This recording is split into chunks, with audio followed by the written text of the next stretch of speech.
letting go, and this was hard for me. I don't want to let it go.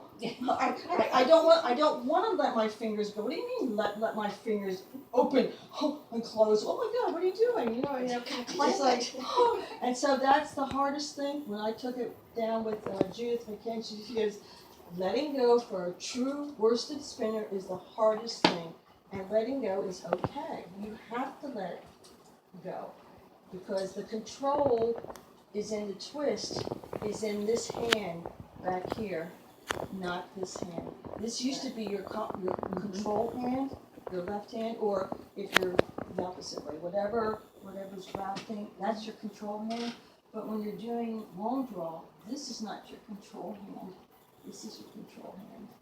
Whatever you have, whatever you're holding your fleece in, that's your control hand. So when you spin slowly, and what you're doing is you're letting it go, and you're letting that twist as you're pulling back, pull back, pull back, pull back, letting go, pull back. The twist is going into the, I call it the nest here. That's where the twist is entering as you're pulling back. But you have to allow the twist to build up here, and that's when you're letting it go. When you let your fingers go, you're allowing the twist to build up for it to go into here. Otherwise, if it didn't twist and go into this nest, it would break. Oops, like that? Like that. Okay. So watch again, right? So here it is. It's spun, right? So I'm doing the same thing. I'm letting the twist. I'm pulling back, pulling back, pulling back. Letting go, let the twist in, let the twist go into the nest, not in the front, but like this, and you pull back, and you pull back, and you pull back, and you're letting, look, I'm letting it go, and it's still twisting, and that's the hardest part for you to let it go.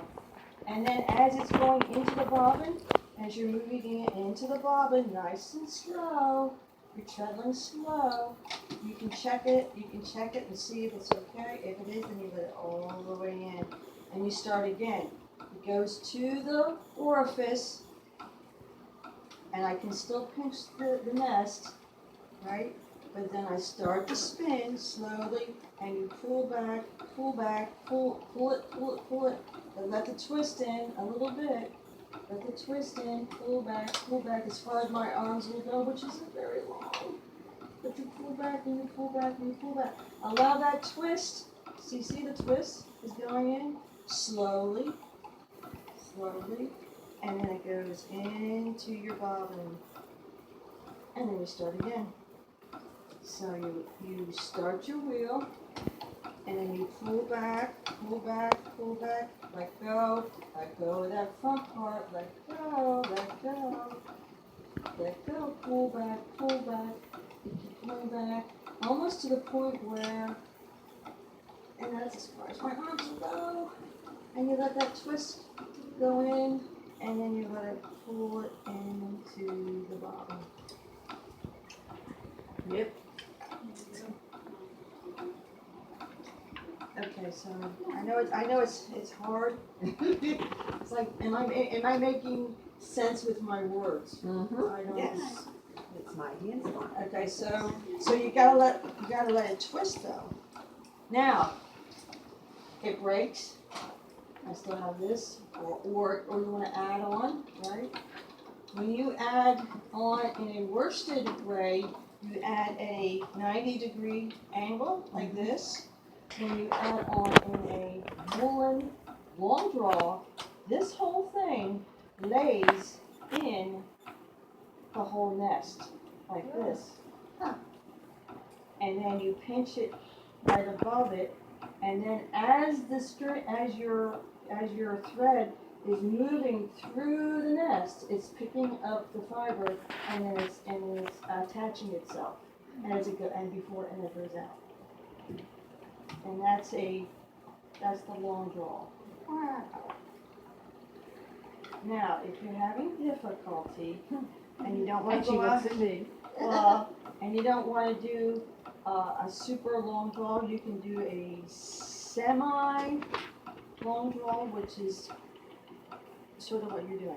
You can pull back like this, but don't go all the way out like this because you're losing you feel like you're losing control. As soon as it gets to a certain point, you feel like you're losing control when you're all the way out here.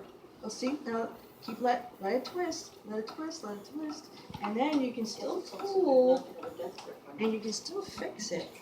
As it's going, you are about to like this. So, you know, you can still tweak it before it goes into there. But you have to realize you are spinning woolen. It's gonna look lofty. It's gonna be texture looking. It's gonna be Lay on the bottom. On the bottom? Yep, so you're laying. if you want that perfect yarn, you're not gonna spin woolen and you're not gonna spin long yarn. You're gonna spin worsted. There you go. I just See? learned that. It's pulling in. So I need to Attention. Okay, it's the stupid spinner. I didn't put it on a hook. Oh my God, it's on the hook. So now it's on. Okay. There's an oops.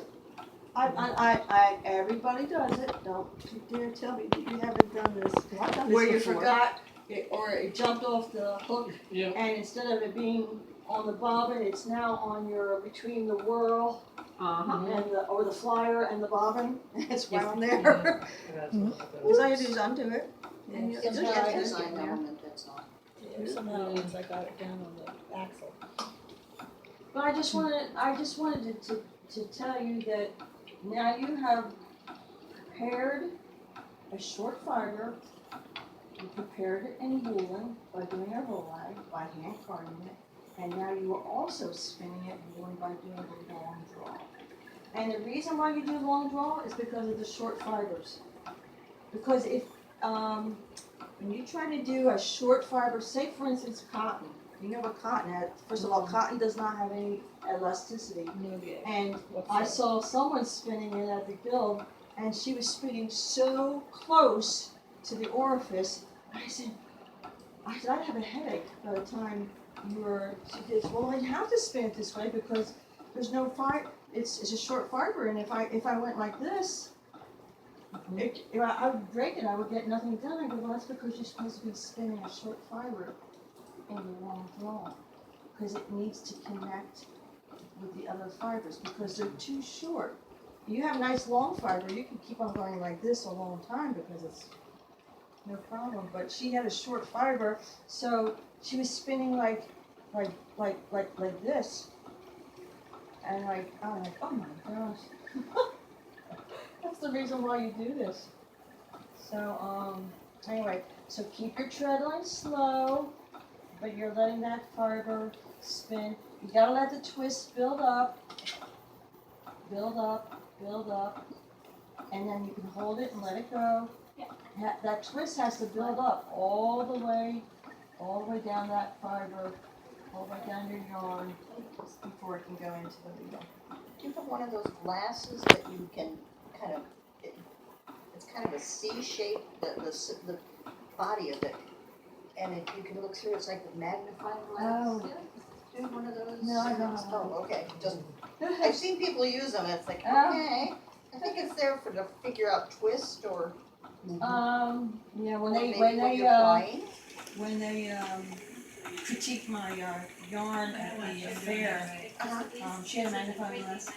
I was like, oh my God. I feel like I'm doing short She says, draw well, I in a have to see longer the length. twists per inch. I was like, Okay, gotcha. I've never really done it. and I want to see the angle of your ply. Is it over plied? Is it under plied? And I can't see it unless I have my magnifying glass. I'm like, oh my gosh. So Wow. I didn't do too well, and I thought I was a pretty good spinner. I guess she told you otherwise, huh? Well, Wow. they're tough. They critique you hard. She says, I like your. She say, I like your something about it, and I like this, and this is really good, and that's really good, but your handle is hard. So what that means is, my yarn was hard. I had a soft yarn to start out with, a soft fiber to start out with, but I spun it, made it hard. I made it hard by over twisting, not keeping, but over twisting it. You can take the life out of the yarn. You know, you can make it really, really hard. So that's what happened. I make lead out of it.